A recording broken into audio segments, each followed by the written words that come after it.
Annyeonghaseyo, Fábio aqui Taoyo, Pangaoyo, bem-vindos ao episódio piloto desse canal. E como vocês devem ter percebido, o assunto vai ser Coreia. Meu coreano é uma droga e o máximo que eu consigo dizer foi o que vocês acabaram de ouvir. Então não me condenem nos comentários se eu massacrar o nome de alguns lugares.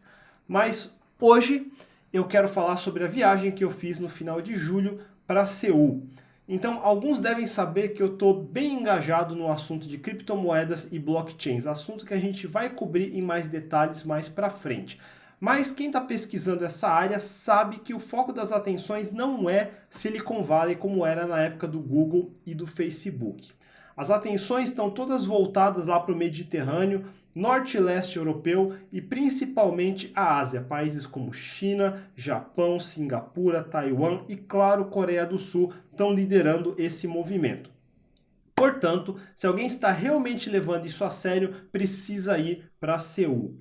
Eu tinha essa intenção mais para frente, eu queria ainda aprender um pouco de Hangul, que é a língua deles, antes de ir, porque eu detesto ir para um país onde eu não entendo nada da língua. Mas daí, no começo de junho, sem querer, eu vi um anúncio de um grande evento chamado Beyond Blocks Summit, que ia acontecer em julho, tipo já. Bom, Coreia. Tem duas, a do norte, que foi cubanizada e é basicamente meme de Twitter, e a do sul, que é realmente impressionante. Eu já tive em Tóquio duas vezes, sendo descendente de japoneses, caso alguém não tenha notado, eu sou obrigado a dizer que em Seul eu me senti meio que numa versão miniatura de Tóquio. Neste episódio, vamos comentar um pouco sobre minha visita na cidade e falar da conferência no próximo vídeo. A ideia não é fazer um documentário turístico completo, mas relatar algumas opiniões e impressões pessoais. E a primeira coisa a saber se você quer ir para a Coreia do Sul é que para estadias curtas de menos de 90 dias não precisa de nenhum visto, é só chegar chegando mesmo.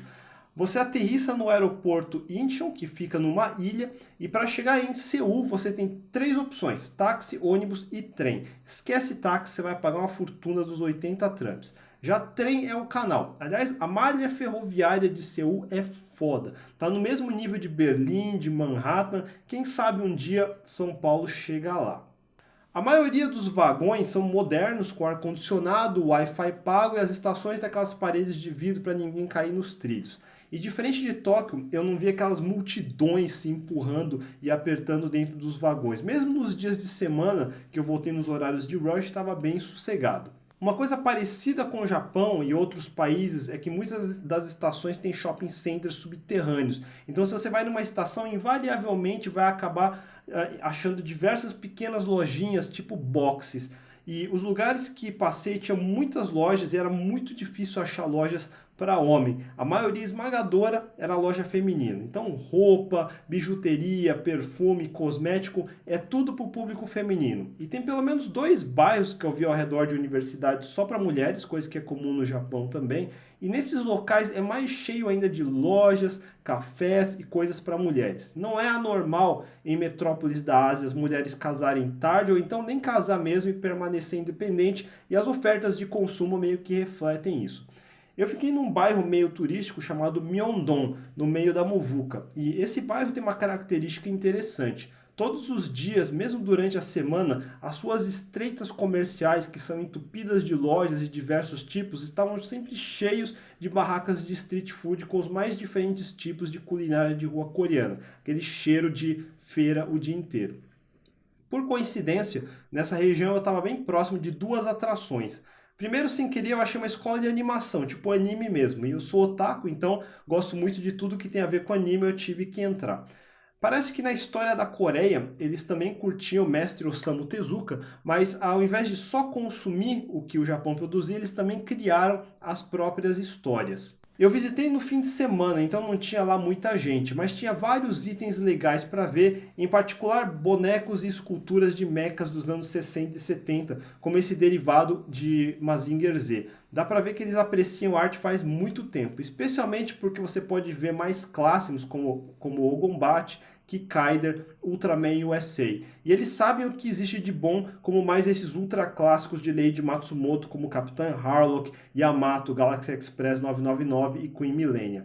Não sei porque tinha uma exposição sobre filmes da DC, os filmes foram uma droga, mas pelo menos as estátuas da Liga da Justiça estavam bem animais.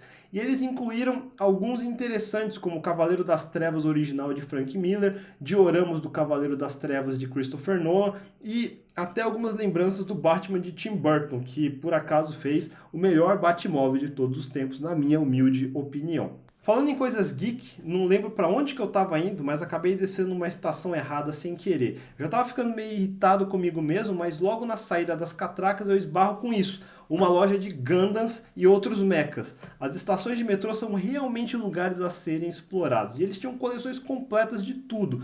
Desde os clássicos como RX-78, modelos como Z, Double Z, 0080, 83, até versões Super Deformed e outros mechas como Evangelion. Tipo um harém de mechas no meio do nada. Aí eu aproveitei para pegar o metrô até um bairro chamado Seogyeong-dong, visitar o famoso Trick Eye Museum. É um museu interativo que tinha 2 exibições.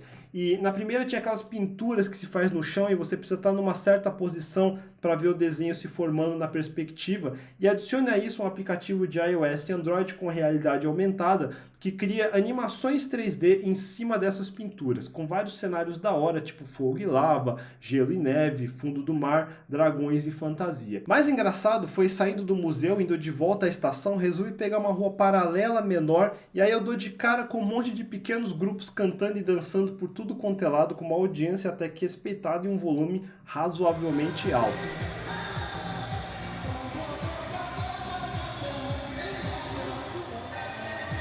Sendo otaku e geek, eu preciso ficar me forçando a não ficar caçando só loja de eletrônico e cultura pop. Então, eu fiz longas caminhadas, tipo, sério, andei mais de 10 km por dia. E lembrando que eu cheguei no pico do verão, e só porque desgraça pouco é bobagem, parece que alguns dos dias lá foram os dias mais quentes da história do verão deles. Então, todo dia fazia mais de 38, 40 graus, era bem úmido, eu tava suando pra caramba. E um exemplo do meu masoquismo foi próximo da onde eu tava, lá em Myeongdong mesmo. De lá dava para ver a Namsan Tower, a torre mais alta de Seul e de onde é possível ter uma visão panorâmica da cidade. Então, até a base da montanha já foi tipo um caminho de subida. Aí na base da montanha eu cruzei com um pequeno monumento, um memorial aos que lutaram e morreram defendendo o país do comunismo. Depois da invasão do que eles chamaram de Exército de Fantoches da Coreia do Norte em 1950. E fantoche é bem correto para um comunista. Um excelente exemplo do extremo mal do comunismo e do socialismo. E a Coreia é uma visão bem clara. A Coreia do Sul é o futuro e a Coreia do Norte comunista morreu no passado. Enfim, dali eu podia pegar o teleférico para cima, mas eu olhei e pensei, bah, por que não ir a pé? Bom, vamos dizer que foi uma subida tipo bem longa, bem mais íngreme do que eu pensei, ainda mais no meio-dia, a quase 40 graus com o sol pesado na cabeça. Sério, eu cheguei lá em cima arrastado, suando pra caramba, encharcado até os pés. Mas a vista valeu a pena, dava para ter uma visão muito boa da cidade. A cidade não é tão grande assim. Na verdade, é menos da metade de São Paulo e tem alguns milhões de pessoas a menos, um total de uns 9 milhões. A torre em si é alta, pouco mais de 200 metros, mas ainda não chega na categoria da Torre de Tóquio, que eu visitei em 2009, que junto com a Eiffel é acima dos 300 metros, e muito menos não é o Burj Khalifa, que eu visitei ano passado em Dubai, com seus 800 e tantos metros. Lá do alto eu conseguia ver meu bairro, lá embaixo meu hotel, e mais do lado o Hotel Sheila, os 5 estrelas de propriedade da Samsung, que é onde foi o evento. Também dava para ver o rio Han, que corta a cidade ao meio. Eu estava na metade norte do rio e ao sul tem um bairro que ficou famoso no mundo inteiro por conta do famoso Gangnam Style do Psy, todo mundo sabe. E bom, chega ao fim, acho que é o suficiente para o primeiro episódio. No próximo episódio eu vou concluir o meu relato sobre minha visita a Seul antes de partir para o assunto de blockchains na sequência. Então, finalmente, tirei o cabaço de YouTube e o que vocês acharam? Não deixe de mandar seus comentários abaixo, se gostaram, deem um joinha e se quiserem saber como essa aventura acaba, assine o canal e cliquem no sininho. A gente se vê por aí, câmbio e desligo, 감사합니다.